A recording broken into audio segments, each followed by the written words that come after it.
చెప్పండి రాములు గారు, మీరు చేనుకు ఏమేమి వాడారు, ఎప్పుడు వాడారు, ఏ విధంగా వాడారు? సార్ నమస్కారం సార్. నా పేరు రాములు, మా village Pallegadda.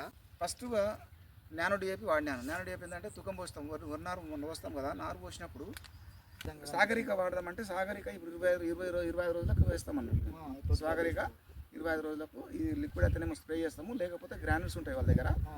10 kg packet, 10 kg bucket ఉంటుంది, 10 kg ప్యాకెట్ ఉంటుంది. మనకు ప్యాకెట్ అవసరం అంటే ప్యాకెట్ తెచ్చుకోవచ్చు, ప్యాకెట్ అవసరం అంటే బకెట్ తెచ్చుకోవచ్చు. తెచ్చుకొని ఎకరాకు ఒక ప్యాకెట్ 10 kg ఒక ఎకరాకు, లేదంటే ఒక ఎకరాకు ఒక బాటిల్ స్ప్రే చేస్తామంటే. స్ప్రే చేయడానికి కొంచెం మళ్ళీ ఇబ్బంది అవుతుంది అనుకుంటే గ్రాన్యువల్స్ వాడవచ్చు. Same equal to granule. ఇది సాగరిక వాడడం వల్ల మీకు ఎన్ని పిలకలు వచ్చాయి? సాగరిక ఇంతకుముందు సాగరిక వాడకముందు వేరే మన యూరియా కానీ, అడుగుపిండి డిఏపి కానీ 20 కానీ వేస్తే మామూలుగా 3-4 పిలకలు వచ్చేటివి. మ్యాక్సిమం 10 పిల్లల కళ్ళ కంటే ఎక్కువ రాకుండా. ఇప్పుడు ఏమొస్తుంది అంటే ఇప్పుడు ఒక్కొక్క దానికి 15, 20, 30 వరకు కూడా ఈ పిలకలు వస్తున్నాయి. వచ్చిన పిలక కూడా గాఢంగా సాగరిక గ్రాన్యూల్స్ వాడిన తర్వాత గాఢంగా, ఇప్పుడు ఏదంటే ఇంతకుముందు వచ్చిన పిలకలు ఎట్లా వస్తుంటే సన్నగా పీలగా వస్తున్నట్టు. ఈ ఏదైతే సాగరిక వాడిన తర్వాత ఫస్ట్ బాలాస్తాన్ని మేము ఇప్పుడు ఈ సాగరిక అనేది ఇది 6వ పంట మేము వాడబట్టి ఎక్సలెంట్ మంచి గుడ్ రిజల్ట్ ఉంది.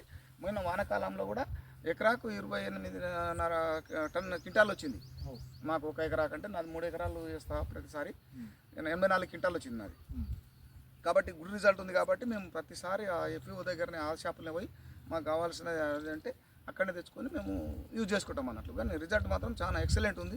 ఇంకొకటి, దీనిపై ట్రాన్స్పోర్టేషన్ తీసుకురావాలంటే ఆటో కావాలి, బైకులు కావాలి, తీసుకురావాలంటే అమాలీలు కావాలి. దీనికి ఏం లేదు, సింపుల్గా మనం తీసుకోవచ్చు. మనం వాటర్ బాటిల్ తీసుకున్నది తీసుకోవచ్చు.